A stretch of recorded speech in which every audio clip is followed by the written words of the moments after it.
Who's running this press conference, me or you guys? Am I supposed to turn something on? How long I got to pause for this audio thing? We're good. Yeah, we're good now. No, we got one off. You good? You had to fix your audio, man. I got all day. I got nothing but a practice to run. Only thing this does is lessen the amount of questions Lay can ask me, so.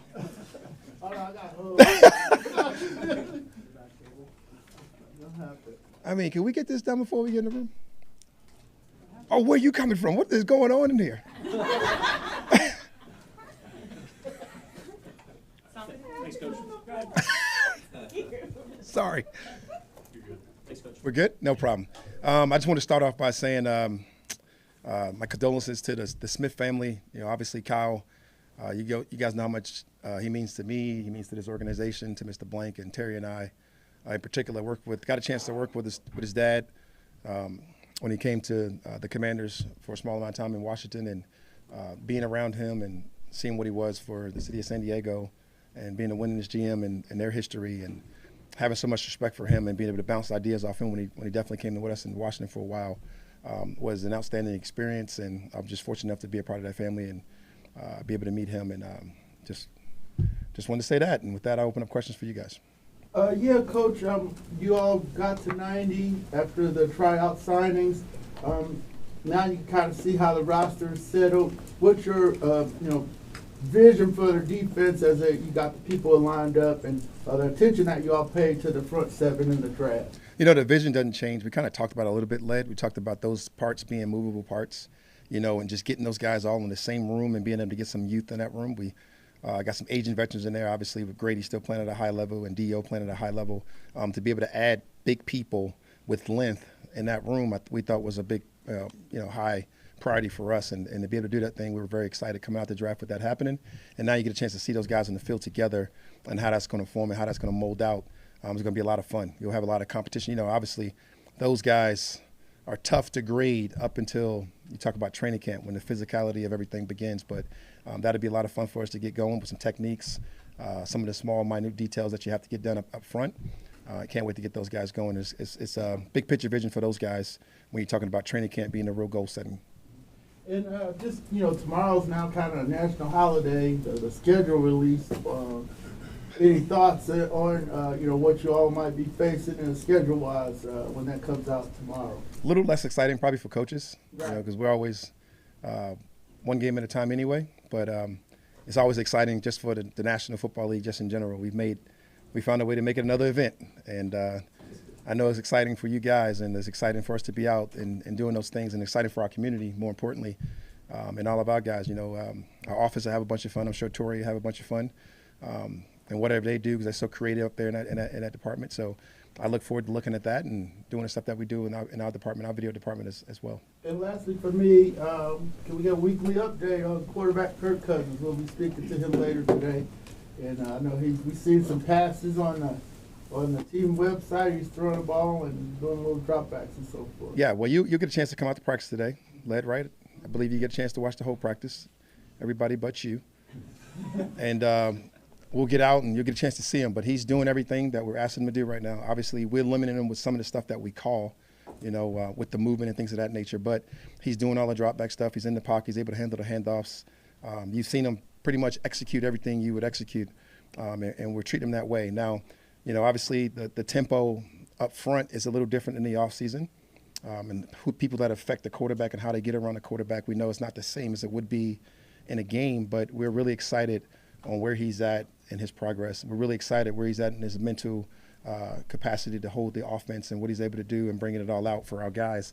And really, him as a teacher is really the exciting point right now. When he's out there and he goes through his progressions and he's able to throw a ball and he's able to coach somebody to the left side if he might have let something go to the right, just on how it should look and how he wanted to look. And I think those things, those details, those small details are the things that we're seeing right now, and it's really looking good. Yeah, Raheem, when you do a deep dive into him, you see what it is from afar. But when it comes to Kirk, what do you appreciate more now in person that you get to see him, interact with him, that you didn't do from afar? It's hard for me to even answer that question because I've known him for so long. In 2012, he was probably, I don't want to say the same guy because he's matured and grown so much, but he was very similar when it came to the attention to detail and his application to his work ethic and what he's going to do every single day. So I'm still seeing that, and I get a chance to get that back in the building. But I see the confidence now. He is so comfortable in himself, and he's so comfortable being himself that it just really attracts his teammates and his leadership style. So I really think those are the best part for me to see in the maturity of the comfort and the human, him being the guy, him being the leader, him being the person that's able to use his voice. All of those things really have factored in for me. Hey, Coach, just to kind of follow up on that, when you think about Kirk and his personality as a leader and against the backdrop of teaching a younger quarterback, what's been your experience? Not all quarterbacks want to share all their knowledge. You see that as a dynamic working out well with Kirk and Michael? I think the oldness really belongs to Michael when it comes to those things. Kirk's trying to win a Super Bowl, right? Kirk is in full-blown preparation mode to set the Atlanta Falcons up for the best success that they can possibly have. And I think you get no better person to sit behind than a Kirk Cousins type of guy. And obviously, they're probably better, arguably, on other people's teams, but I'm talking about the one on our team, right? And I just think it's a great experience for Michael. And I think he'll learn a lot from watching him move and move in silence with his guys. And he'll learn on the run, because really it's the empathy and the humility of Michael that's going to come out more when it comes to learning those type of things. And I think that's the most important part of it all. You know, like everybody wants to make Kurt, have to tell him what to do, but really he's showing him what to do by his everyday movements and his actions. Raheem, I asked this question knowing that Kirk is a veteran, Yes. professional. He knows how this business works. Having said that, you drafted his replacement, and he wasn't happy about it. Do you see that as a situation that you have to manage? I think it's my job probably to manage everything. I got to manage the expectations from the fans and wanting to do something quicker than you want to do it, right? But we really had a plan going to this thing, and Kurt's our quarterback, and that'll play out as it plays out. And we got a guy in the building that we hope can be our potential guy moving on in the future. And I really love both of the people, and it's really about the people when you go look at these types of people. We invest in people first, just from an overall organizational standpoint. And these two people, I feel great about it. You might not necessarily like the initial goal, the initial reaction of what is going to happen, but if you sit down and you go through the process, you talk to enough people, you figure out what the goals are, and we get it on the line, and let's go to work. Switching to a different veteran, Grady Jarrett, I know that he's well on the road to recovery, but in your conversations with him as of late, how hungry is he to get back out there, and kind of where is he in his recovery? With Grady, it's really funny. It's not even a conversation. It's almost a look in his eye. I attended a rookie community event with him last night that he was at, and just listened to him talk about his passion for Atlanta and his Grady gifts and the things that he does for us. It's just a reflection of what we left and what you miss about Grady and guys like that. And I just know what he wants to do for this city and how passionate he is about winning for this city. Right now, obviously, he won't be out there today.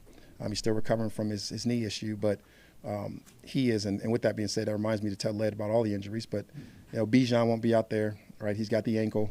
And obviously our rookie running back won't be out there. We've talked about that already. But we expect those guys for our mandatory minicamp. But with Grady, that passion and what he's able to do just with the look in his eye is really special. And with his young guys and being able to train those guys and talk to those guys last night and to be able to address a room and just to be here, his presence is huge. It's really Aaron Donald-like, and I don't want to be disrespectful to Aaron. We talked about this a lot when we were together and how much respect we have for Grady and how much respect he had for Grady. But that presence is really special when you have that in that room. What have you seen out of Clark Phillips so far through this process? He had a strong end of the season. Really excited about Clark. He has had elite movement put on tape. This is a hard camp for defensive players. Stay up, don't hit them, stay off the ground, don't cause the confrontation. But he's done a really nice job with elite movement. He's done a really nice job with mirroring, matching. He's done a great job of putting the work in an individual in order to align himself to throw a great training camp. And I'm really excited about the young man and the player on what he potentially can do. How the new special teams the way you practice in terms of the amount of time devoted to that, and maybe looking at different skill guys for certain roles? Yeah, I tried that. I had this great idea. I was going to use somebody else to be the kickoff guy. That failed miserably. That was one of my first failures here, but we'll see how that goes. But putting the ball in the landing zone, you got to practice that stuff. You got to do some different things with some of the kickers that we have. Koo is a phenomenal trick kick guy, which you can look on YouTube and see him do some of those things. But he could do some of those things. You can see the kickoff going down and how it's got to be retaught to everybody, about when you can move, when you can't move, where your foot has to be. All of those things are going down right now with Marquise. And I wouldn't say I put more time into it. It's just that's what the kickoff part or the kickoff return part has been dedicated to. Just teaching the guys the new rules, teaching the guys the new emphasis. And like Marquise Williams, you can't be around a more detailed guy just in general. So, talking about a guy who was working with his gunners and had them run off the field and get inside the numbers and go back and get lined up, every single one of them in his own drill just to emphasize the point of the rules. So I'm really fired up where he is in the kickoff rule. I'm really fired about the detail and the amount of energy he's put into it. You got to give the credit to really the special teams coordinator across the league who all put their heads together and got this play back in. And I'm actually excited about it. Quick follow-up, who was back there and why did the experiment fail? Oh, we had a little tryout in phase 2 on who can kick the ball into the landing zone, and man, it was awful. See these great athletes not be able to kick the ball was unbelievable. But I should have known better. It was more the kicking part as opposed to the return. Oh, it was the kicking part. Raheem, offensively, what are you trying to achieve, today, this week, in this immediate term, especially considering you're just kind of trying to implement this new offensive scheme? Really detail, communication, having these guys be able to go out there and execute, right, on offense. Those are the things you can do in this camp, right? It has nothing to do with physicality. It has nothing to do with moving people off the ball. If Led was talking right now, I want to speed off the ball. Well, not right now, Led. So you got to pull those things back. And right now it's just about the detail. It's about the communication. It's about us being able to go out there and execute and do some of those things in and out the huddle. Some of the things you can coach right now that are really good, that get this thing, firing on all cylinders. And really finding player-specific things that they do really well. And that's what we've been in deep dive search looking at with our guys, and it's been going well. I'm really pleased with the 1 day of practice, and obviously we had our mandatory veteran mini camp, but I'm really pleased with what the guys are going and the urgency that I get every day from the guys within the meeting rooms. How are things going with Zach? Obviously, this is kind of his first time, doing it as an offensive coordinator and working with Kirk. How have you kind of seen that relationship develop over this phase? I'm just really fired up and pleased with Zach overall, just emotional intelligence. I love the calm, cool demeanor that hasn't changed and is exactly what we thought and we hoped for. We had the ability to work together that I would want. And I think it's really less about really him. It's just his ability to communicate me at such a high level has been unbelievable. And I think that translates into the quarterbacks, all of them, Kurt and Michael and all the guys, Heineke and just everybody on board and Paddock. I think they really got a really good understanding of each other in a short amount of time, and that's really helpful. And it's not just Zach. We got a bunch of people in staff, T.J. Yates and some people, DJ Williams. And I think it's really forming Kinzampese. They are forming this nice little roles for themselves and how to go about our business, how we move with the quarterback position. On the flip side of what Joe just asked you about the offense, you said it's a hard camp for defensive guys. So what can they do to make you feel pretty good about where they're at this time? It's really a lot of the same things. It's really the detail and the communication things that they got to do. You really putting yourself in position to do those things. So that goes back to movement. So it's a lot of the same things without actually being able to make the play. Right, you can't have the pass breakups and end up with somebody in the ground. That's completely off limits, right? That's what we don't want. So those things aren't happening right now, and that's what is really hard for a defender to really play in that mode. And I just equate it to when the league puts out a new rule within the system that you may not think is fair. It doesn't really matter. You got to find a way to go out there and get better every single day, and I think they've done a nice job of doing that. And then going back to the quarterbacks for a second, you said that Michael can learn in silence behind Kirk. How much have you seen him just be hungry to learn right away? I can just give you the example from yesterday and what he did. I don't even know if I should share this, but he just after practice, when he grabs his phone and he says the play into his phone, he listens to it on his voice recorder. He goes through the motions. He dictates the term on who's motion, who's doing what, and then he runs 2 sprints and he does it again at the other end. And I just think that's development, that's growth, and that's this young man just being hungry and he wants to know. And I love that about him. And that was some of the stuff that really attracted us to him. You were really excited about the tryout players last week. What stood out about the 3 you signed to give them that opportunity? Really what we talking about up front, it was the size of Bradley and I. It was some of the pass rush ability that he actually showed within the drill work and the framework we was able to go about. I know he's a veteran that has played a little bit. And I was eager to give him another chance, and he really fired me up. And then we talked about our young wideout that we signed. It was the movement. It was how sound he was. It was some of the things that he's actually brought from other places that you can see that he's actually been coached up really well.